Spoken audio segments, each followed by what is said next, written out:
Là, les attentats en Norvège viennent de se produire. Il est important et de plus en plus facile d'avoir une grille d'analyse indépendante de la grosse presse et de se demander tout de suite pourquoi ces attentats ont lieu et qui ils peuvent servir. Donc comme mon boulot c'est de traduire, j'ai trouvé tout de suite un article de Paul-Joseph Watson, aujourd'hui 22 juillet 2011, la terreur à Oslo, qui est derrière? Donc les attentats à la bombe et une fusillade arrivent alors que l'establishment cherche à confectionner le mythe de l'Al-Qaïda blanc. Donc les attentats d'aujourd'hui à Oslo et la fusillade, ou plutôt l'attentat d'aujourd'hui à Oslo et la fusillade qui s'est produite hors de la capitale, sont déjà remplis d'incohérences et de questionnements qui demandent davantage d'investigation pour déterminer à qui servent ces attaques mortelles. Les autorités ont déjà dit que l'homme qui avait commis la fusillade à l'extérieur d'un camp de jeunes était directement lié à l'attentat à la bombe dans le bâtiment gouvernemental d'Oslo.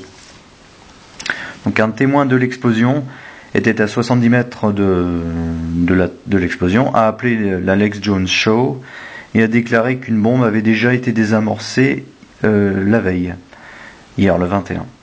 La télévision norvégienne a aussi signalé cette histoire. Alors, selon un autre Norvégien qui nous a écrit par courriel, dont le père est expert en explosifs, donc ce père a analysé la scène de l'explosion et déclaré qu'au regard du type de dégâts et de débris, l'explosion était clairement souterraine. On signale aussi que la rue était barrée depuis quelques jours pour des travaux dans les égouts. Ceci n'est pas cohérent avec l'histoire officielle selon laquelle l'explosion a été causée par une voiture piégée.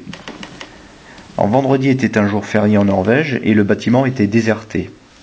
C'est la raison pour laquelle seules 7 personnes, quasiment déserté, c'est la raison pour laquelle seules 7 personnes sont mortes. Le Daily Mail signale « Heureusement c'est un jour férié en Norvège et les bureaux sont moins fréquentés qu'en journée normale ». Alors, pourquoi des terroristes qui veulent tuer un maximum de gens choisissent de faire exploser leurs bombes quand ils savent que le bâtiment est quasiment vide?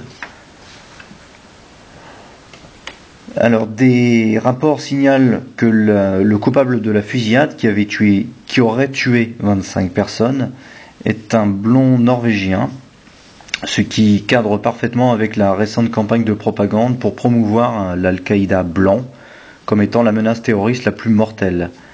Des experts autoproclamés en sécurité, cités par Reuters, prédisent déjà que la culpabilité retombera sur les islamistes et les extrémistes de droite, dans cette sorte d'alliance ayant mené à un assaut hybride, en soi une notion ridicule, mais qui sert à associer avec l'idée de terrorisme les sentiments anti-gouvernementaux des Norvégiens de souche et les populations musulmanes, ce qui a toujours été le but.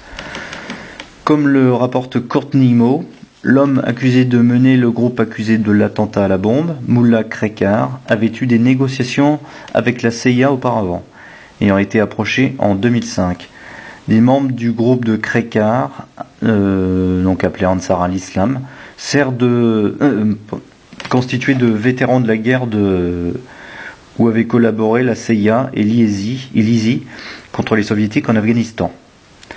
Alors est-ce que l'attaque est un rappel à l'ordre car les Norvégiens perturberaient le programme des mondialistes? La Norvège n'est pas membre de l'Union européenne et ses actions récentes ont sûrement énervé beaucoup des élites du pouvoir qui évoluent dans le premier cercle. Et en particulier le soutien de la Norvège à la constitution d'un État palestinien, un sujet sur lequel l'ONU doit voter en septembre.